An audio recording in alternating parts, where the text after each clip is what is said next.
Hey, what is up, mortals? It's Kiki Cakes here, and before we get into today's video, there's something I'd like to say. I'd like to let you all know that we have a merch store. Some of the items in it are only available for a limited amount of time, so if you're interested, go into the description and check it out. Each purchase helps us make more content. Secondly, if you didn't know, only 25% of you guys are subscribed to us, so please hit that subscribe button and click the bell icon. Now with that out of the way, let's get into the video. Way back in 1997, during the very first episode of the Pokemon anime, we got to meet Ash Ketchum and his adorable sidekick Pikachu. In that same episode, we had our first sighting of a young red-haired girl who would become one of Pokemon's most memorable characters of all time.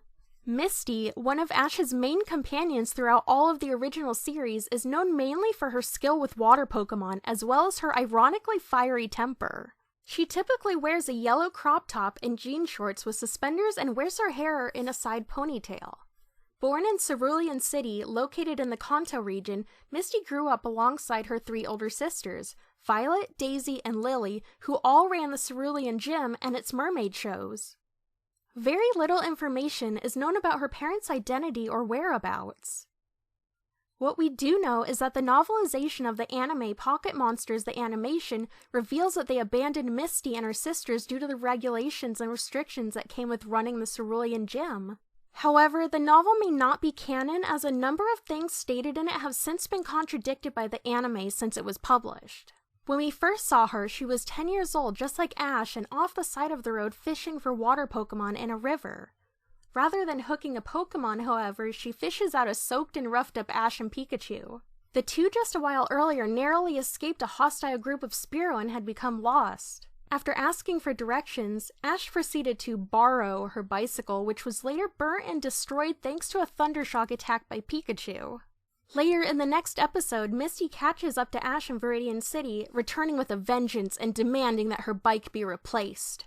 Unsatisfied at having been left without transportation, she decided to follow Ash on his journey until she got reimbursed for her troubles.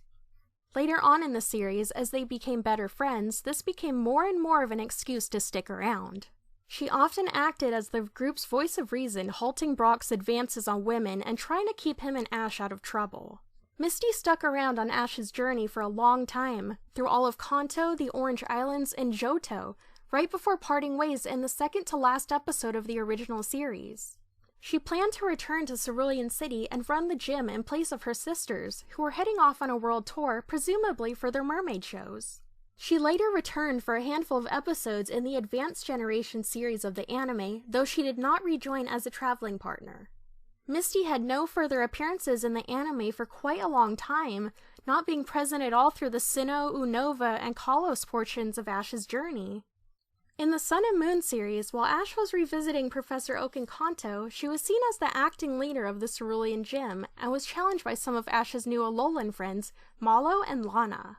A while later in the series, Misty and Brock take a trip to visit Ash in the Alola region itself, which is where she makes her last anime appearance so far. Before we get back into the dive, I would like to say that we've got a third channel called Anime Theory. Anime Theory mainly focuses on a large variety of mind-boggling anime theories. Now, in case you guys didn't know, we are a secondary channel to our main channel, We the Celestials. We the Celestials is full of fun what-if stories. If you have the sugar tooth for great storytelling, please give that channel a visit as well. If you're interested in the content that we share with all channels, make sure you click the icon on the top right corner or check the description below for a link to the channel. Now with that out of the way, let's get back into the dive. Misty also appeared in several movies throughout the years: Mewtwo Strikes Back, Pokemon the Movie 2000, Spell of the Unknown, Entei, Pokemon Forever, Celebi Voice of the Forest, and Pokemon Heroes Latios and Latias. Moving on from her involvement in the anime and movies, let's go over some of the Pokemon she has. Misty's signature Pokemon is her Staryu, which she used many times throughout the original anime. At the start of her journey, she also had a Goldeen and Starmie. Later on, in the original series, she obtained a number of other Pokemon, including her iconic Psyduck and Togepi. Other Pokemon that she owns include a Horsey, Gyarados, Corsola, and Politoed. Out of all the Pokemon she has, Togepi is the only one that does not have any relation with water. Notably, she has an extreme fear and dislike of most bug-type Pokemon, the only exceptions being those that she finds cute, such as Butterfree, or that do not have a bug-like appearance. Misty appears as the Cerulean City gym leader in the first and second generation of Pokemon games and their respective remakes, Black and White 2's World Tournament alongside other Kanto gym leaders, and both Pokemon Stadium games. Her signature Pokemon in the games is different from the anime, being Starmie instead of Staryu. Other Pokemon used on her teams that are not on her anime roster include Blastoise, Quagsire, Lapras, and Vaporeon.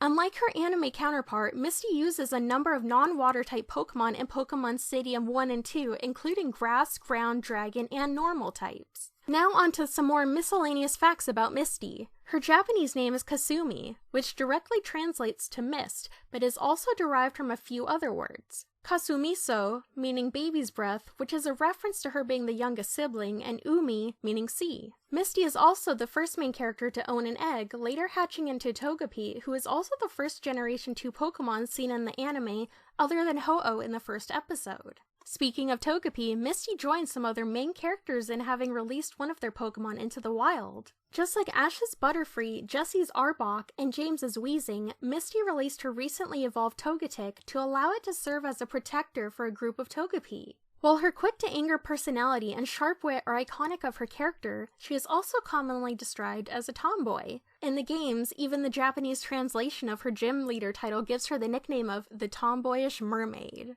Thank you all for watching the video to the end. Now there are just a few more things I'd like to go over before the video ends. Firstly, I'd like to let you all know that we have a merch store. Some of the items in it are only available for a limited amount of time, so if you're interested, go into the description and check it out. Each purchase helps us make more content. Secondly, I'd like to thank our $5 plus Patreon supporters for helping to fund these videos. Lastly, on behalf of We the Celestials, I'd like to thank the writer for this video, as well as the editor for this video. Their details will be in the description. If you're a voice actor, editor, or writer, or you're interested in becoming one of those, go to the Discord that's in the description of the video and hit up the head of one of those areas. We're always looking for members to join us. That's it from us for today's video, so thank you all for watching, and don't forget to hit that subscribe button if you're interested, and hit that like button if you like the video. Until next time, peace out mortals, have an amazing day!